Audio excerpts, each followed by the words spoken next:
আজ কালাইউরা গ্রামে। এখানে দেখা মিলল লোকমুখে প্রচলিত ঐতিহাসিক একদিমের মসজিদের।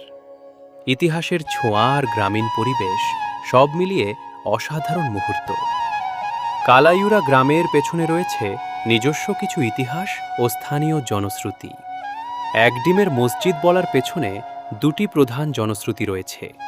সবচেয়ে প্রচলিত গল্পটি হল এক প্রবীণ বা নিঃসন্তান নারী একটিমাত্র ডিম থেকে মুরগির বাচ্চা লালন পালন শুরু করেন। পরবর্তীতে সেই মুরগি ও ডিম বিক্রি করে জমানো টাকা দিয়ে তিনি এই মসজিদটি নির্মাণ করেছিলেন। আবার অনেকের ধারণা মসজিদটির একমাত্র গম্বুজটির আকার দেখতে অনেকটা ডিমের মতো হওয়ায় লোকমুখে এমন নাম ছড়ায়। স্থাপত্য রীতির বিচারে এটি মোঘল আমলের স্মারক হলেও এটি অন্যতম ক্ষুদ্র সচল মসজিদ। ভেতরটা এতটাই ছোট যে ইমামসহ মাত্র 7 থেকে 8 জন মুসল্লি একসাথে এক সারিতে দাঁড়িয়ে নামাজ আদায় করতে পারেন।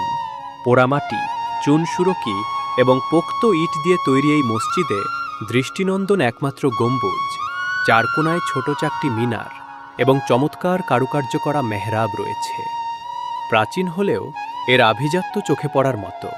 স্থানীয় প্রবীণদের অনেকে বলে থাকেন, বহু বছর আগে ঘন জঙ্গল ও মেঠো পথের মাঝে হঠাৎ করেই একক প্রচেষ্টায় বা অদ্ভুতভাবে মসজিদটি আবিষ্কৃত হওয়ায় অনেকে একে গায়েবী মসজিদ বলেও ডেকে থাকেন।